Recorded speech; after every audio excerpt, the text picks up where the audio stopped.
What's up, Sixers fans? Welcome to another episode of Still Processing 76ers podcast. I'm here, your host, Zach Chavalella, here once again with my guy, Justin Crosby. Justin, Sixers are now 4-1 in their last five. How you feeling, man?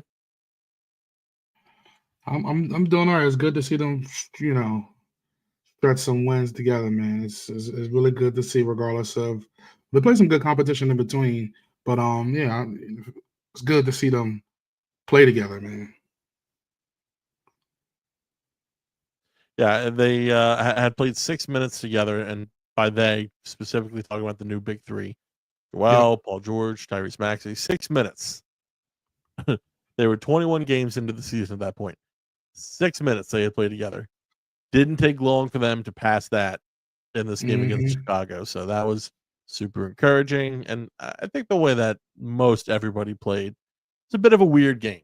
And not just because I think everybody's focus was, well, at least everybody in Philadelphia, their focus was a little split with the poor hmm timing of it. But other than that, it was just kind of a bit of a weird game where you saw a lot of poor shooting in this game. And it was not just, one player, it was not just one team, but you saw it on both sides. And specifically from deep. I mean, Philadelphia felt like they couldn't buy a bucket from three. Chicago, not a great 3-point shooting effort either.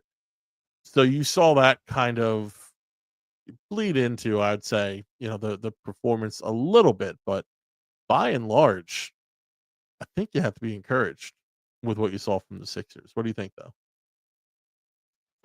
Definitely encouraged. I've said this multiple times. I've never seen a player's shot rim out as much as Paul George's. I know he did hit the three yesterday, but just encouraged to see the offense look a little better. Although they did get in the lull later in the game, but that was more so missed shots, not necessarily getting not being able to get good looks.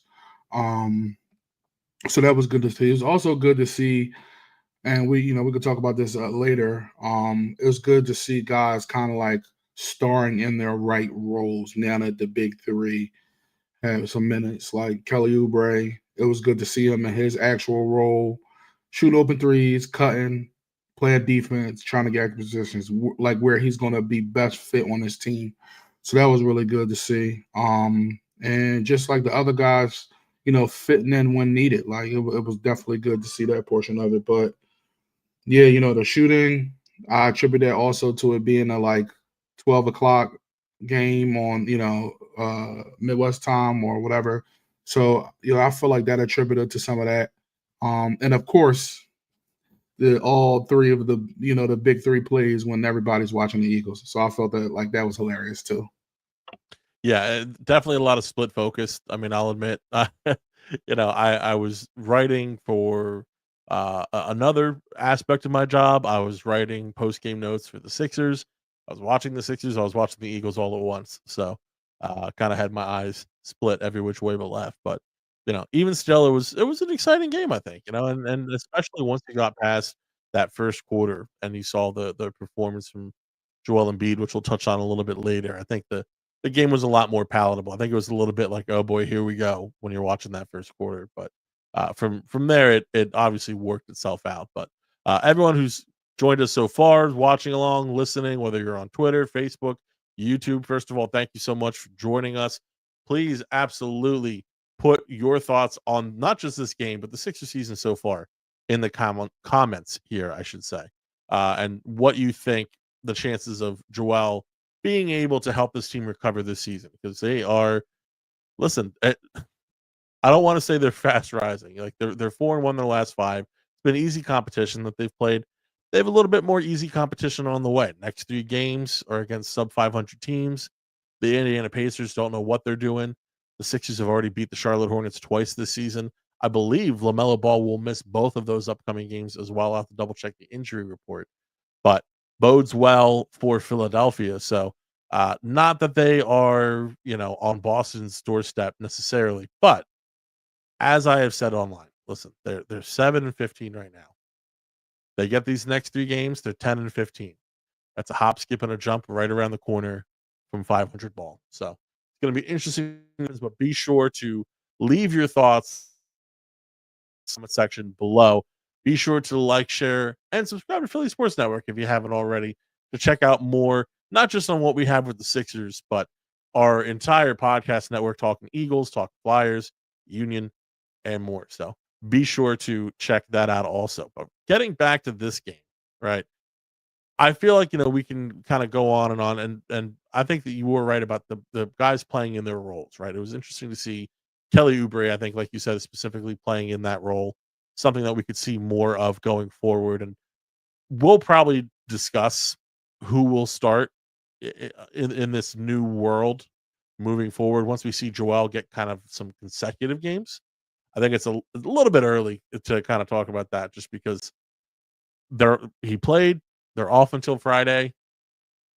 We're gonna take this game by game for a minute just to make sure everything works itself out, right? But it was interesting to see guys like KJ Martin kind of find their role with this team. Andre Drummond get back to playing that comfortable reserve role, one where he has actually Embiid ahead of him, not where he has to. And not that he had voiced anything like this to me, but not where he's backing up Gershon Yabusele, which is just not. It's not what he signed up here for. So it was great to see guys kind of playing that role. Gershon, interesting game, not a whole lot of time on the floor. Obviously they wanted to get Jared his minutes. KJ's been playing out of his mind lately, but just generally very interesting. But the thing I want to talk about first, before we kind of get to the reason for the season, which is Joel Embiid right now, let's talk a little Tyrese Maxey, right? So Tyrese, Sixers fans, first of all, they love themselves some Tyrese Maxey, obviously, and for very good reason. This season, people have not necessarily been afraid to point out the issues in his game, right? And a lot of what we've seen is kind of just inconsistency from a shooting perspective. A lot of people are trying to speculate, well, what exactly is the reason? Is it the lack of chemistry with the roster? Is it the lack of consistency with the starting lineup? Is it the bulk that he put on, the muscle that he put on this offseason? There's a lot of people kind of speculating at that. And it could be partially this, that, the other, the third thing. But what I would like to point towards is actually the success that we saw in this game from Tyrese. Now, it was another poor shooting game from deep, 3 of 12. From inside the arc, shot a lot better, but, shooting 7 of 10. But what I really appreciated, and this is the first opportunity he's truly gotten to do so, was that now operating as a true member of this big three, we saw Tyrese take a step forward as a facilitator, as the point guard of this team. And Justin, just one more thing before I get your take on this. This is one game. Fully acknowledge that. I think everyone needs to think about that first and kind of take this with a grain of salt. But this also showed the blueprint of what Tyrese Maxey can become. Every year, the Sixers enter the season thinking, well, how can Tyrese Maxey take another major leap forward, which he has in every season he's played so far. I don't want to say that he's capped out as a scorer. However, this was the one thing that we consistently pointed to before the season, is that he can grow in that true point guard role, in that facilitator role. Well, the man balled out to 14 assists in his first game with the big three, playing in big three type minutes. So, Justin, just when you're watching this game, the, is this kind of like a splash in the pan, or is this like a legitimate drop in the bucket that this is something that Tyrese Maxey can build on in future performances and actually look more like this type of, I would say, game controlling point guard moving forward? I mean, first, you acknowledge it's one game, but second, I do think that he just felt more comfortable in the two-man game that him and Embiid have thrived in. Last year, the previous year, he just felt more comfortable. He was getting the dribble handoffs. They were doing their thing, passing the ball back and forth. Joel was kind of directing him to like go and do stuff. He just started to be more in his element. Um, I do know he had a lot of assists, which is great, and I know he ended up with a triple double. Um, you know, a lot of getting his assists were, his little pocket passes to Embiid to the automatic mid range, which it was good to see Embiid knock those down. So that was kind of like getting him going. And then from there, he was, spreading the ball around, making some good passes. He still needs to be better from deep. And again, probably a mechanics thing. When a lot is on you, it's a lot of pressure. He probably in his head a little bit. Not necessarily focus on his mechanics, specifically off the dribble. I know his catch and shoot threes have still been good, but off the dribble. So I think he still needs to get that together. But he can build off this. He's had some good floor games throughout the year where he's had like 7 assists, 8 assists, stuff like that. But it was really good to see him get in that playmaker mode. And he's going to have to do this. He's going to the blueprint is there today. He's going to there yesterday.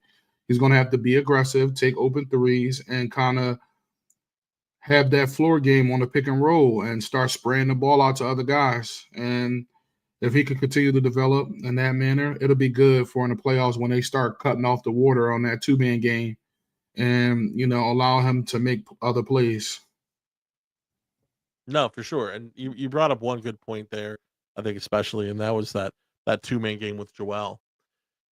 We've seen so many iterations of the two-man game, right? So, obviously, there's that two-man action where you have a shooter going over the top while Joel sets the pick, and we've seen that with Seth Curry, we've seen that with JJ Redick, we've seen that with Tyrese Maxey. Great to get back into that, but then there's also the other, side of the coin of that action, right, where that's where you'll either have and Joel's not necessarily much of a roller, but he will back off and then he'll accept the ball like high at the nail or down low in the post. And that kind of bread and butter is something that you saw with James Harden and Joel, not only setting that up, but also setting up, the pocket pass after the pick and roll. And we've seen Joel once he kind of got his feet underneath him because he had a tough first quarter. I think everybody saw that. But once he got his feet kind of underneath of him, you saw a bit more of that where he's working that short roll game, and I mean, he even worked in a floater a couple times, but he's really working that mid range, which I think is kind of the key to Joel's not necessarily his overall game. It's a major factor of it, but it's a key sign that his game is returning to him, or at least that he was kind of in his bag that night. What did you see out of that mid range game, Justin? Look automatic, like how I used to a bunch of times last year. It's fun. I actually was arguing with somebody about like they were saying, the tall tell, oh, he needs to be backing everybody down in the paint. I'm like, and get a layup. I'm like, yo, those are his layups. Like that's how automatic that mid range is. So for on most nights, some nights it's not, but on most nights it is. And to see him get comfortable in that mid range, even his little hesitation from the three to get closer and shoot a little mid range, fade away a little bit, like he was getting into his whole bag. And that means that, he's starting to feel more comfortable with that knee and hope it responds right so that, he can continue to do that. But it was really good to see because from there, the pump fakes work. And then from there, it opens it back up. Yeah, absolutely. And just kind of one more note on Tyrese Maxey before kind of flipping it back to Joel. Tyrese, I think, and this is important to kind of clarify. They're never going to ask him to be, uh, what's a great example? Chris Paul necessarily, Chris Paul, right? right? That's not the kind of point guard that they're going to want to see from him. I would say that you're looking at, and I feel like Jamal Murray's too far the other way, right? Because he effectively had his point guard at center. But, I think you are kind of looking at that Chauncey Billups level of a facilitator. Not necessarily a straight on player comparison to a guy like that, but someone who can score, who can dish the ball. And with Joel, the ball's gonna run through Joel. Obviously, Justin, I'm sure you saw it and you heard of this, but we had a little bit of as we always do, because it's like a loving family, spat with the Sixers chat, talking about the decision to run the offense through Joel Embiid, uh, the other name brought up was Jared McCain, so I'm not gonna focus on that part as much. I'm just gonna focus on the necessity to run through 'cause listen, I'll say this once, they're not running the offense through a rookie. I think Jared McCain's been fantastic. I think that he's been one of the most consistent players on the roster the entire season, and I get why everybody loves him. I think he's a fantastic young player who's gonna contribute to the NBA for a very long time.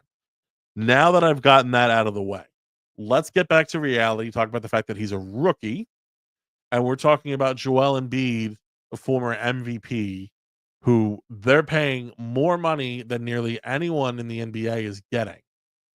They're going to run the offense through Joel Embiid. Now, one thing I would like to point out is that that doesn't mean that you can't tweak what we've seen in the past. The offense has been a little stagnant, it's been a little flat, and this is where I really wanna see Tyrese kinda take that elevation as that point guard, right? You don't just wanna give it to Joel at the nail or down low in the post and let him sit there for 10, 15 seconds until he decides that he's ready to shoot. Joel likes to play like that. He's been very comfortable playing like that. Honestly, part of the reason why James Harden's not in town anymore is because that's the way that he likes to play. That's not conducive necessarily to true winning basketball, I believe, in my opinion. And I think that we've seen that come up in not just, the regular season, but the postseason as well. So again, just saying that to say, more movement, more player movement, more ball movement in general. But I think there's more opportunity for Tyrese Maxey to take a hands-on, on-ball role offensively as the point guard of this team, but you have to blend it with running the offense through Joel Embiid. So that's going to be the big question, whether or not Maxey can take that step up, whether or not Joel will allow that, whether or not Nick Nurse can figure out a way to make that work. Because more than anything, if we're talking about, well, who's going to have to come up with this, the concept to allow this to happen, that's going to fall on Nick Nurse. And then it's going to fall on the ability of Tyrese and Joel together to figure out making it actually physically work on the court and go from there. So, uh, for Maxey, it's going to be interesting to see what he can move into going forward. If you think he can turn into that point guard, let us know in the comment section. If you think he can't, let us know that as well. We'd love to hear your opinions on it. But we got to talk about the big fella. We got to talk about Joel Embiid and his performance in this game. All right. He misses 7 games in a row. Combination left knee injury management, combination personal reasons. He comes back suddenly. I'll be honest with you. I didn't expect him to play in Chicago. I am pleased that he did. Just as someone who covers the team, you want to cover quality basketball, obviously. And the Sixers are a better team, contrary to what those who say, trade him away or call him a bum, whatever they, there's a lot. I think there's a large or a loud, I should say, group of people who tend to almost kind of dehumanize him at times. And that happens with a lot of athletes. That's not just a woe is me, Joel Embiid thing, but, in spite of what those people may be feeling, I was encouraged by it just because I kinda had a feeling that, he may wanna kinda sit things out until they get home, just because it's more comfortable, right? Because there is a factor of discomfort in all of this for Joel, whether it's playing through the pain, the injury itself, playing with the knee brace, the depression that he's talked about with this as well. So there is that matter of discomfort, and for him to and people may say, well, he's, on the road, there's actually more comfort because you're not dealing with your fan base booing. I don't recall hardly any Sixers fan booing Joel Embiid at the game. People say stuff online, people say stuff on the radio. I can't recall the team, fans booing Joel from the jump at a Sixers game ever. And I don't think that they ever will, right? So for Joel to play this game in Chicago again, I think it's a positive step forward. He kinda worked off that rust in the first quarter, and it kind of snapped back in from there in a positive way. What do you think of Joel's decision to actually play in this game in Chicago and to come back now as opposed to waiting for the road trip to be done, Justin? One, I think it was good for him to get back on the court. Obviously, he's been gone for a while and gone a lot this year. So they need to start building that chemistry, that runway to get ready to try to put anything together to decide what's going to happen with the season. Needed to start as soon as it could. Second, I thought it was good off the strength that, like, he almost, in my opinion, had to play because they have off until Friday. So you get a chance to see how the knee responds. And if he doesn't play Friday, right, like your thought is like something's really going on. But for him to play and then get time off is good, I think, because they have a couple regularly scheduled games like every 2 days, and then they have a back to back after that. So it's good to see him get back on the court, get some time to rest, and then hit the floor again, hopefully on Friday. But him being back is important because he's a major piece of this team, of course, offensively, but defensively. Like, yeah, he turned it on a couple times on defense with a couple blocks. He's still trying to figure out like how he wants to maneuver with his knee and the brace and until he gets comfortable. But when he needed to get a block on, who was that? Kobe White, who literally drove right past him, he was able to recover. That type of run protection is very important for this team. They talked about that a lot last year. Just his deterrence at the rim makes defense for everybody else so easy because they may be able to play super hard, but then Embiid can roam the paint and come out of nowhere and get a nice block. And you know what Embiid does? And he's talked about before. Sometimes he don't turn it on in the first half defensively. And then in the second half, he'll turn it on and he'll block everything or deter everything. So I think defensively, this is where the team needs to make their mark. That needs to be their calling card. Offensively, if all three guys play, they should have enough talent to score on most nights. But defensively, that's what really, is going to be big for the team. So it's good to see that. And him shaking off that rust, like super important after the 0 for 6 in the first quarter. And I don't know, Zach, they might have booted him at home if he went 0 for 6, but just because I feel like everybody's fed up. Well, that's And the it's not thing, like, necessarily his fault. they've booed poor performance, Right. like, in game, but they haven't booed the person. Like, those are 2 different No, things, correct, right? correct, Like, when correct. Doc Rivers comes to Philadelphia, people Yes, boo him, right? yes, People yes. anytime he's on the jumbotron, they boo him. When Ben Yes. Simmons comes to Philadelphia, They boo to this him, day, yes. they boo him. But this is different, where they'll boo anyone if they're stinking it up on the court. So I think you're right. They would have booed Joel going like 0 or 6 or something like that, especially, if he is because we know he's got tendencies, especially if he is, kind of lackadaisical back and forth, if we see any kind of pouting, things like that. Like boos are certainly possible. But the day that Sixers fans boo Joel Embiid from the jump, it's gonna be the first. And real quick, and I just wanna, just jump here. I know we're talking about Embiid, but I see, Nick asked a question defensively. Um, alright, so this team overall defensively has struggled. Andre Drummond has not been a deterrent at the rim. They've had to play small a lot of nights, and that's hurt their perimeter defense, I feel like, and ability to drive people away, specifically for Caleb Martin. I think he's been solid. I think he could be better, but I think we'll see a better version of Caleb Martin because before we have to remember he was a primary ball handler for much of the year thus far. So exerting a lot of energy on offense as well, trying to be an offensive hub.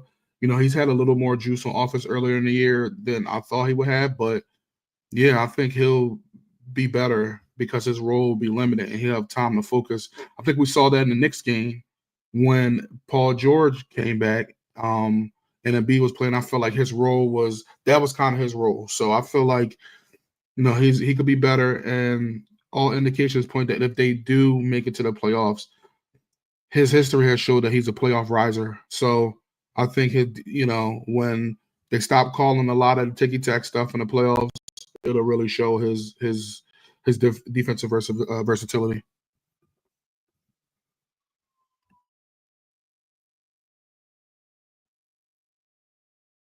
Oh, I'm better than the me button here. There we go. Well, to get back onto that defense, that concept of how Philadelphia's played defensively, it's been weird this year. You watch this team and you point out everything that you said, right? They're giving up plenty of points. It looks like they can't stop, paint in the paint, literally. Like it looks like they can't guard the perimeter. And they're giving up plenty of offensive rebounds because they're not securing defensive rebounds. You look at all that, and then you look at this team compared to the rest of the NBA landscape, and man, I don't know if it's just that defense across the NBA is not good this season, but this is sneakily, considering all the ways that they've missed players, and players have missed various times, and lack of cohesion and chemistry and consistency. They're top three in 3-point percentage allowed, or excuse me, top 10 in 3-point percentage allowed. They are in the top half of the league in defensive efficiency. Uh, they are admittedly, where they're kind of getting killed is allowing 2-point buckets down low. They're middle of the pack in general shooting from the floor. Again, when you're talking about points per game, they're top 10. Like they're consistently top 10 in the middle of the pack in a lot of these different areas. And these defensive metrics, like they're imperfect stats. Like let's again take that with a grain of salt. Part of it is that their offense is far from run and gun because things take so long to develop. And that leads to less opportunity throughout the game. And you got to be sure to recognize that as well when you're looking at the whole entire scheme. But the team defensively now, I think, has an opportunity to open things up. And it's in part because you're having the return of Joel Embiid, although we've talked about the inconsistency from game to game of his defensive impact, or even quarter to quarter, as you put it, Justin. On top of that, though, you have Andre Drummond, who's playing back in that reserved role, which I think will improve his defensive performance some. We're seeing a great defensive performance. I've never seen a guy who his hands are so impressive defensively, terrible offensively, great defensively, fantastic defensively. I even tweeted this out. Like I talked about Andre Drummond's hands during the game. This was, I guess, not Chicago, but I guess we were talking about Charlotte, or whatever the last home game was. The time is man, So we were watching, and he had 3 steals at the half. Right, this is Magic. It's Orlando Magic game. That's what it was on Friday.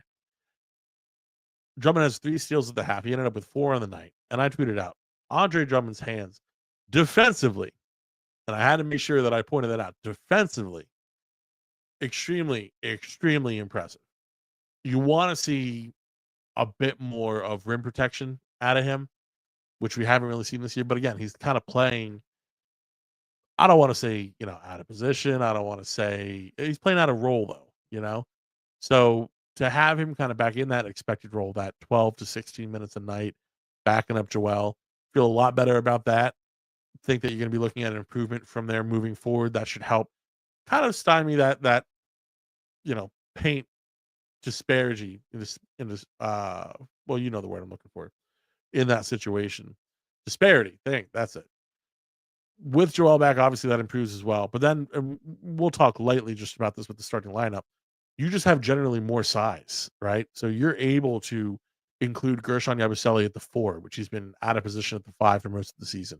You're able to include Kelly Oubre into that starting lineup, where now you have Maxey, Oubre, Paul George, Gershon Yabusele, Joel Embiid, not only from a size perspective, but from just a general defensive capability perspective. Like, this is a lot more capable team defensively than you were looking at previously with the Sixers. So, the defense throughout the season so far has been fine, like not good enough, but fine. And when you look at Caleb Martin in general, gonna have to see what happens from an injury perspective, because he had to head to the locker room yet again and just kind of been nicked up all season. He's had a little bit of an injury that he doesn't like to talk about all year going on with his shoulder. It's affected him more offensively than defensively. We're gonna have to see what happens with Caleb and his health as far as the year goes on. But I think that he can play a very important, versatile defensive role in this team moving forward, kind of moving him out in and out as that kind of gadget guy who can play the 2 through 4. And that honestly could be one of the keys to Philadelphia's success between now and the end of the season. I mean, do you think he has that kind of versatility at this point in his career? Yeah, and again, I feel like he's built for the team that plays a lot of wings, a lot of guards, and I think that's when he'll really be able to shine. Like, and I'm not saying they'll beat Boston, like you said, that they are far away from that, but he could be effective because they play, you know, Holiday, White, Tatum, and Brown a lot together. And that's something where you have that other versatile, switchable defender that will be able to, you know, wreak havoc. You can have him guarding on the ball, like number one option, number two option, or you can have him guarding a three and in the passing lanes. And his versatility and lesser role offensively, like I said, is going to make his job easier. And that way you could put Paul George on the third best defender and try to wreak havoc or save his energy on offense or be able to have a switchability. So I think Caleb Martin will be somebody who's going to help this team. And honestly, just overall with the defense, it's been said for years, and it'll continue to be said.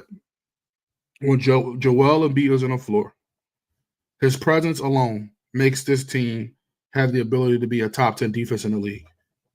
In the story, Man, did you just see his who presence. who was that? Was that Ayo Dosunmu who got, or was it Kobe White who got smacked down by Joel? I think it was in the Kobe, first half. It was Kobe Kobe. White.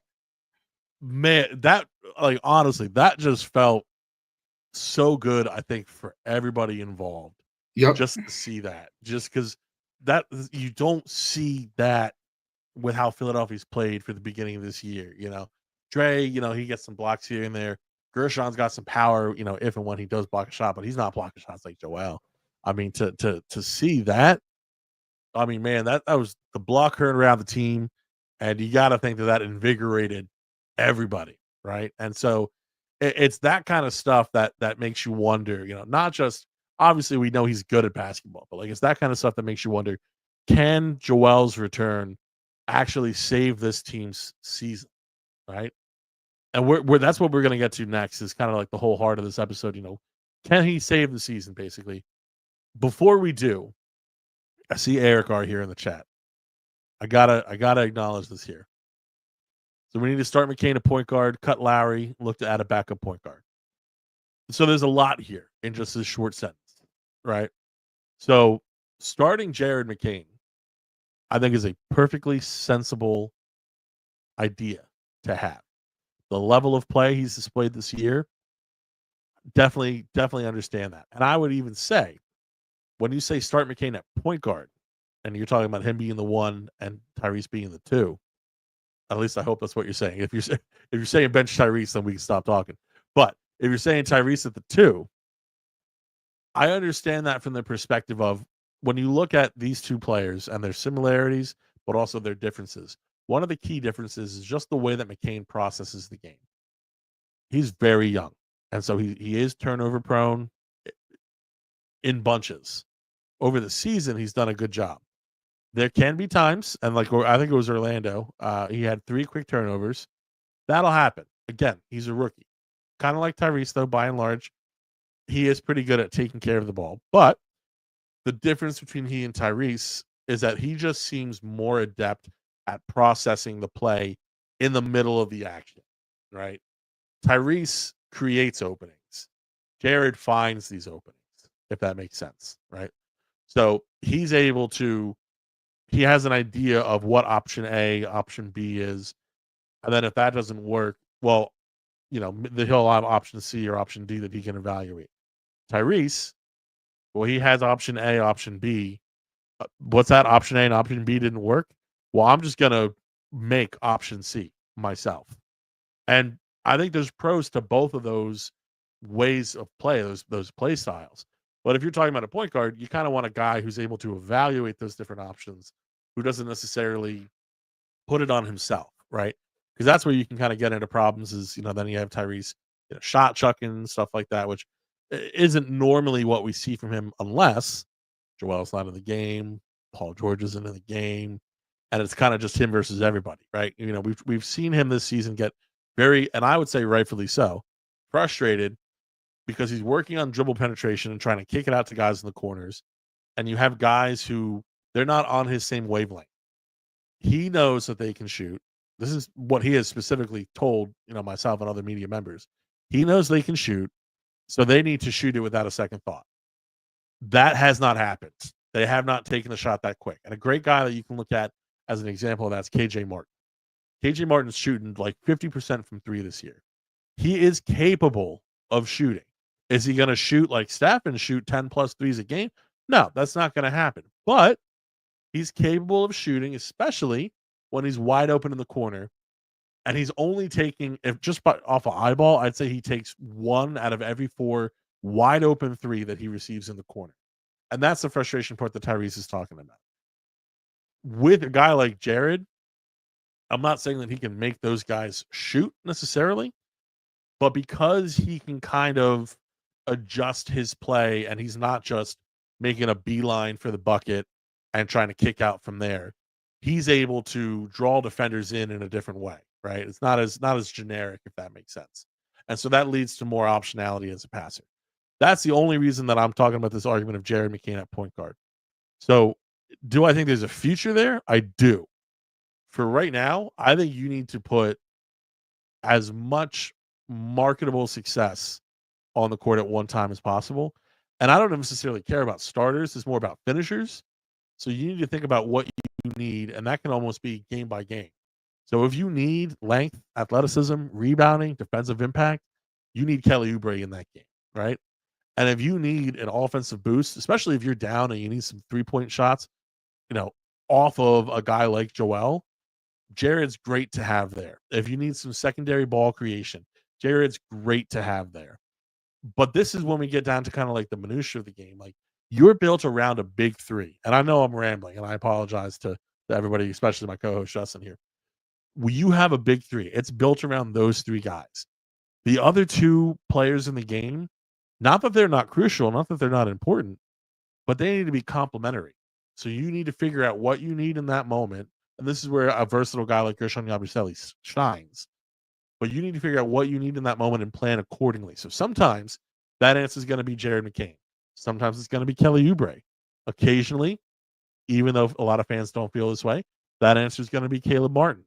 And then, of course, like I mentioned, Gershon Yabusele with his versatility could very well be one of those options as well. So for me, this is not a live or die, must do this, must do that kind of a thing. I think there should be some sort of consistency. That's been a problem of Nick Nurse's, and I've been critical of that this season. However, this is one area where I think, especially, again, not starting, because I think that's less important, but finishing, which is far more important, he needs to be wise and evaluate on a case-by-case basis. You can't have games like Charlotte go by where you're not playing Jared McCain and your offense is stalling out and you need a bucket, and you're arguably, just based on the consistency with which he had been playing, best or second best bucket getter is on the bench. You can't be doing that, right? And then just one more piece, and then I want to get your opinion on this too, Justin. Kyle Lowry, it's been a great career. He is still, I would say, probably the best pure facilitator. He's struggling to do anything else. But this is the reason why he's getting time on the floor. And obviously, his relationship with Nick Nurse plays a factor. But he is also the best pure facilitator that the Sixers currently have on their roster. If they can upgrade that at the trade deadline or in the buyout market, by all means, go ahead and do so. If Tyrese Maxey and Jared McCain continue to develop to the point where you don't desperately need that third facilitation option, by all means, go out and get someone else. At this point, Lowry is not a necessity to this team. However, compared to the alternatives, he is the best option available on this roster at this point. But Justin, on McCain and on Kyle Lowry. Kyle, we all know Kyle's on the last end of his career, last league. So honestly, he's here for a reason. He's here to kind of really of course, try to contribute to a team that's expected or want to be in contention to win a championship. But he's here to mentor the young guys. As far as McCain starting, I think it's what you said. I think it's not necessarily him starting. I think it's just him finishing, especially when they need some offensive juice. I think that's most important. But you hit everything on the nail on the head. Nick Nurse's his consistency and everybody's role has been a question for a long time.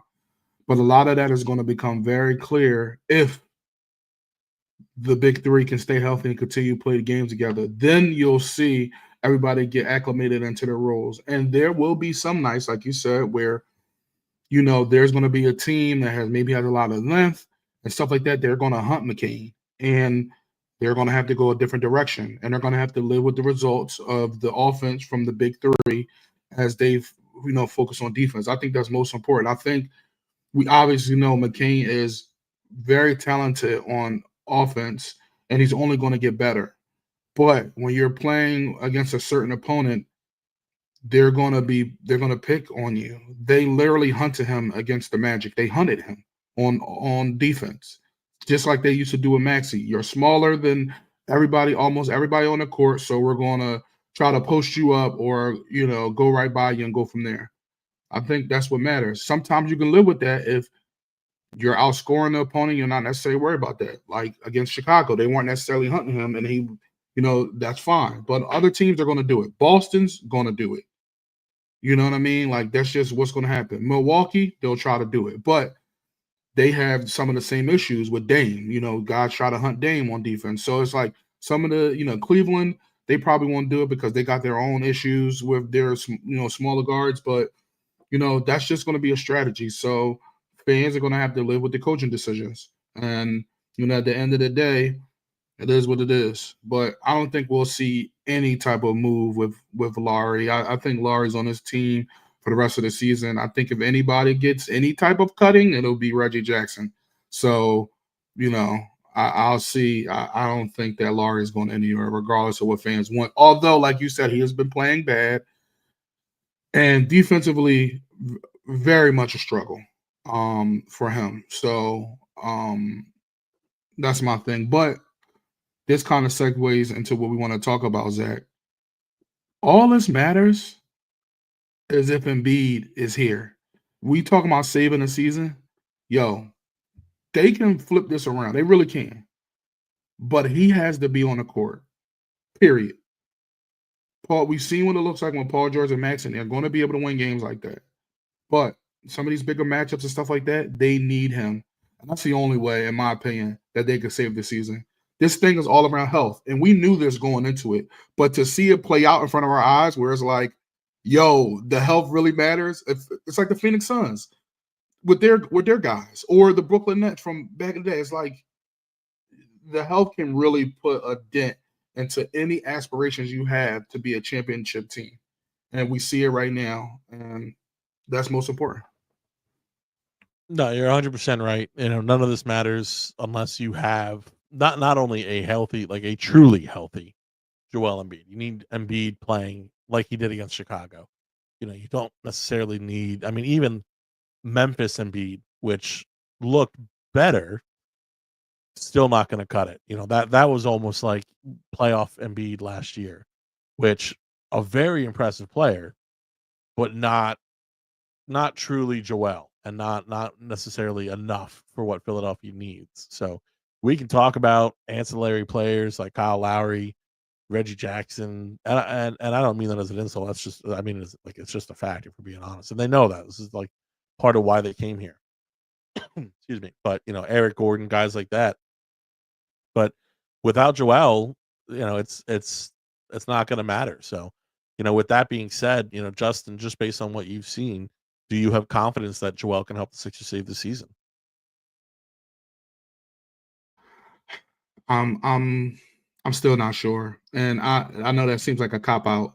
Well, I guess we should qualify what save the season means first. So let's kind of talk Okay, about the save. layers to that, because that's a bit of an onion of a question, right? So save Yeah, the season, there's obviously competing for a championship, right? That's first and foremost. That's the goal. Everything such as that. this season has gone so poorly for Philadelphia that these games were damn near unwatchable, right? We had crowds do whatever they could to exit games at certain points. So to be now at a point where they are competitive again, I think it's 5 of their last 7. It's definitely 4-1. To be at that point, if you're Philadelphia, and to know that there's the potential to just get well, I don't wanna say just, that implies only, but there is the potential to get significantly better from here as Joel continues to get healthier, as the chemistry continues to come together, especially for the big 3. Is there a sense of the word save that you can say, well, he has saved watchable basketball for Philadelphia, right? Because that's honestly like that sounds dramatic and that sounds sad. That's kind of the state of the way things have been around here. Like things have not been positive, and Sixers fans really are positive.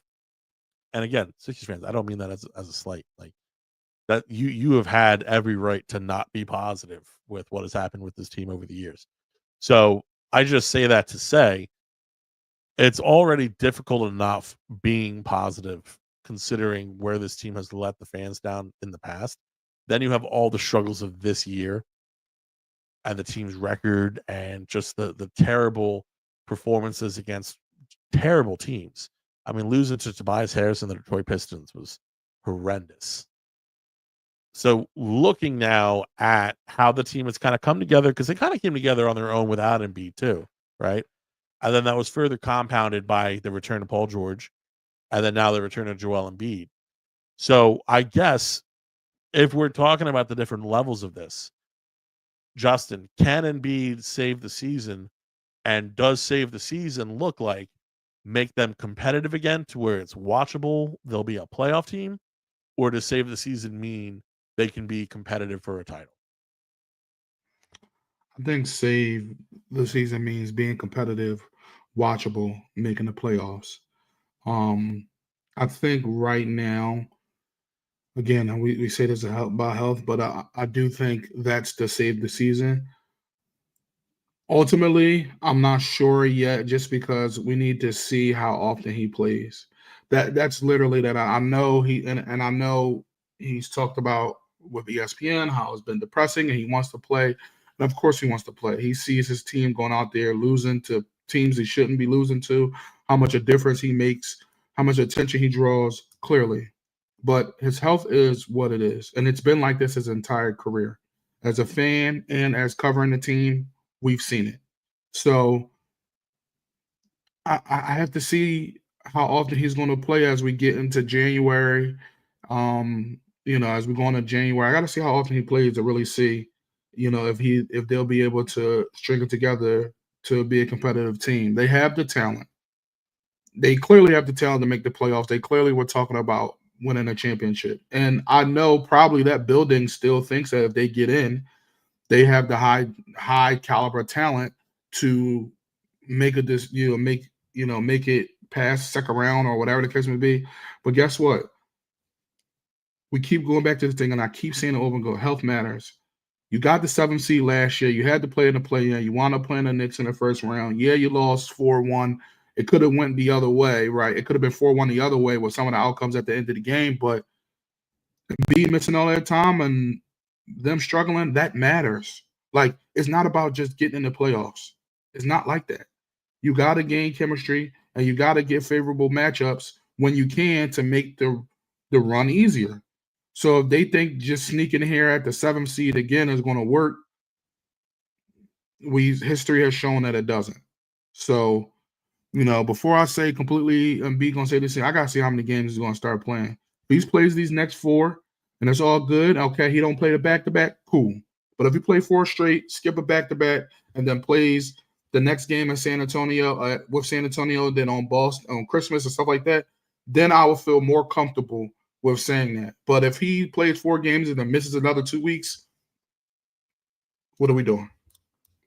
Yeah, I think that's my bigger thing, more so than, must play like 4 straight games. It's well, he can't miss another 2 weeks. Like he can't be kind of like taking off like and I don't want to Let me just completely change what I was gonna say because it's gonna give the wrong connotation, and there's no two ways around it. You can't take like you know mini IR stints, from the season if you're Joel Embiid at this point. You have to play more consistently than that. And can you miss a game here or there? Can you miss two in a row? That's fine. But you're going to have to string together, all right, well, here's 2, 3 games in a row that he is playing, and then here's a game that he misses. And then here's 3, 4 games in a row that he is playing, and then here's 1 or 2 games that he's missing. And you're right, back to backs, like, we expect that. That's to be expected, but you can't say just not go on a road trip for some undetermined reason, some 3, 2 or 3 game road trip. That's the kind of stuff that can't happen. You can't be fine and then all of a sudden, a half hour before the game, oh, Joel's out for the evening. And there's no real explanation, and part of that is on the team for how they go about this. But listen, for anyone who doubts the reports, the rumors, just the concepts that have kind of been put out in the ether, like the idea that Joel controls the narrative well, again, let me rephrase. The idea that Joel has a strong desire to control the reporting around his availability or absence is absolutely true. There you can argue until you're blue in the face whether you think that's right or that's wrong, but he has a very strong opinion on how he would like that information handled and how it gets out to the public.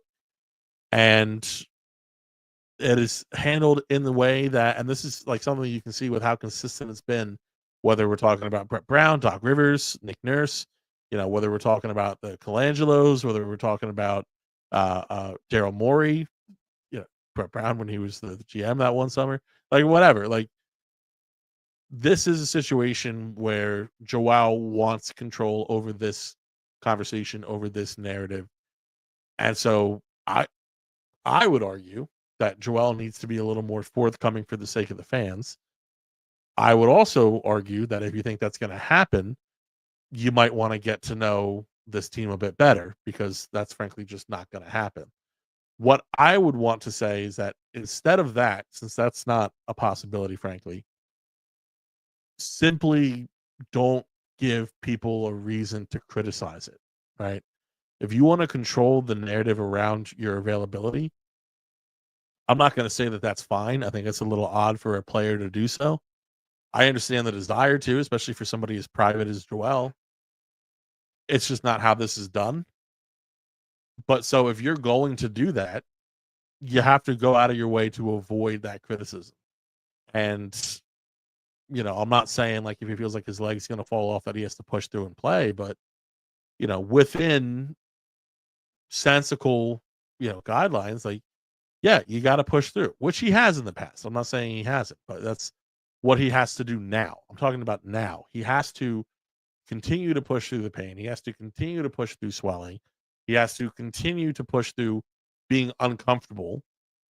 And you have to get rid of that mindset that the regular season doesn't matter because when you take for granted the regular season, that's how you find yourself going like 4-14 or even worse than that as the Sixers were earlier this season, right? So the regular season does matter if you cannot win the way that you're trying to approach it. So that's what I need to see out of Joel. And if he commits to that and commits to playing somewhat consistently, I think that we can be looking at a season of legitimate basketball being played for Philadelphia, which is not how I felt about the on the court presence about a week, 2 weeks ago.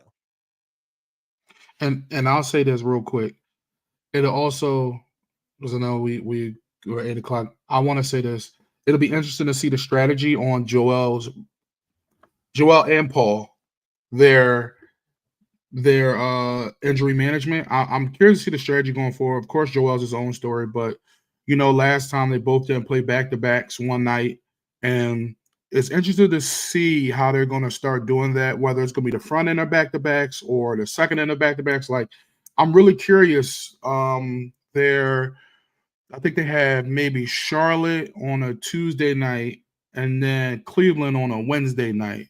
And do you make sure you try to get the win against Charlotte with all your guys and then not play them on Wednesday, where you kind of want to see where you're really at against the Cleveland Cavaliers, who've been world beaters, right, at the beginning of the year?